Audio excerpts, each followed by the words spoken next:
You got Rockstar DJ West to the right of me. Hello. This way. West Side. Yeah. The homie Nipsey Hussle dropped his album. Yeah, he did. Very highly anticipated album, Victory Lap. And long awaited. Man, long awaited. Yes, definitely. You already know him to be a dope artist. Yeah. I call him a dope activist. He's always been spitting that knowledge since he was young as hell. You know what I'm saying? He's always been more of the more aware rappers in our who represent us. I would agree with that. How y'all feel about the album, D Money? I'm gonna kind of go into more like his movement, just the way how he's finally getting to this album, the Victory Lap. You know what I'm saying? Just the whole process, not necessarily just pushing it out there the traditional way that artists get on. You know what I'm saying? He partnered with Atlantic, right? Yeah. So he partnered with dope. them. You know, and like most of the time you get signed to the label, they putting your project out. But you know, he really build his buzz and his brand from the ground up, and usually use the time to build himself. So like now it's like he's dropping his album project, but everybody already knows his struggle. Everybody already knows his movement instead of everybody trying to figure him out for it. So I think that's what makes it more successful. But project wise, I think it's Nipsey being Nipsey. You know what I'm saying? Like I would agree. The music is definitely on point, and it's sticking to. He keeping it true to his fans. Pretty much what I'm trying to get out there. So no, I rocks with it. I likes it. KP. Yeah. I mean, same with me.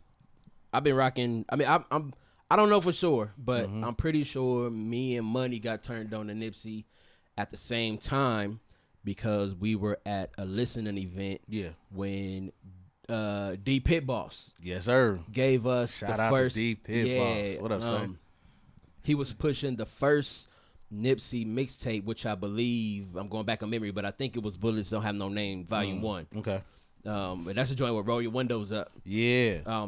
I mean, and ever since then, I've been rocking with Nipsey. So the reason I like Nipsey is because he does what I feel like very few artists can do. What? And that's be 100% gangster, but also be motivational.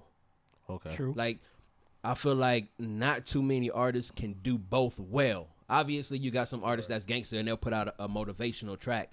But Nipsey is consistently gangster and consistently motivational. Like, he all about uplifting everybody who listening to him. And there's very few rappers I feel that could do that. Shout out to Badass, because Badass is one of them. Okay, you taking it back. Yeah. That's why I like Badass. But I think that's also why I gravitated to Nipsey, because I wasn't aware that I liked that until Badass. That's what I liked about Badass. But Nipsey is definitely that person. He's been consistently that person ever since the first project I got from him. And like Money was saying, this album is more of Nipsey, and to a certain degree what you can expect from Nipsey message-wise. But the way the whole album is put together is dope. Every song is dope. It's West Coast in the sound, but it's more laid back, if that is even a thing, because West Coast is traditionally laid back when it comes to music. I feel like this is even more laid back. I would call it more of a hustler sound. You know what I'm saying? Like a West Coast hustler. Because if you really think about the newer age West Coast artists that's coming out, like most of their music is slow. You know, shout out to Mustard and the YGs and all of that stuff, you know, keeping it that classic West Coast, classic-ish West Coast sound. Right. But, you know, a lot of the newer West Coast artists, especially the hustler music that I would call it, you know what I'm saying? Right. The cats that's really out here making it happen, getting money, and that the streets is responding to. That's kind of more of the sound that they going to, like that motivational types feel, you know, shout out to Mizzy, like stuff like music like that, like they going more towards anthems, you know what I'm saying? Yeah. Nah, I would agree. I mean, and I mean, the whole album is dope. I feel like it definitely has replay value. Yeah, definitely. My favorite so far, obviously, it just came out, so my favorite's probably gonna change. But my favorite so far, ironically, is the joint he got with Kendrick Lamar. Yeah, I think that's probably like the consensus. Yeah, like from the first time, the first time I listened to it, I go through whenever I listen to an album, I got to listen to it a few times because I listen to it differently each time. Mm-hmm. So the first time I just listen to it mostly for production and a vibe. Okay. And then the second time I listen to it, I really lock in on what they're saying. Like I don't want to, or the first time I don't want to be so focused on what they're saying that I'm just missing the groove of the album. Okay. You know what I'm saying? So the first time I'll just pop it on. I might be doing something. I might be cleaning up or something just to check the vibe. And that's the first time I heard it.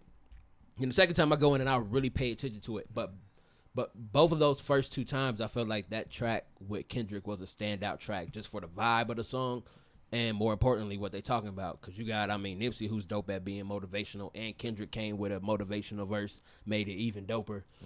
For right now, that's a standout to me. It might change the more I listen to it because I'm definitely going to listen to it. Yeah, you're talking about that dedication track. Yeah, exactly. That's exactly. Yeah, the album was definitely dope. I mean, that track is definitely dope. I think what a lot of people want to sleep on is I've only listened to it one time through, but for some reason that YG verse on what was it? You talking Last time I about checked. last Last time time I checked, hey, YG's verse was flawless on Last Time I Checked. Hey, it actually threw me off, and I had to rewind the verse back like, yo, like is this YG just really spit bars on this track. So shout out to the homie YG, man. Hey, you did your thing on that. Also, shout out to Nipsey for throwing it back to, I'm gonna big myself up a little bit. The Prince of Strip Hop. He took it back. He definitely did give some love to Vegas and strip hop back in the day. Anybody in Vegas know about strip hop. You know what I'm saying? So you definitely got a good memory. You're not talking about what I think you're talking about. Yes, were you there when it happened? I was. Were you there when it happened? Yes. Oh, my gosh. Yes, and he definitely addressed it, and he definitely did not forget, and he definitely remembered what happened. And he even gave a little nod to 50 and Floyd. He finished it off with a true story.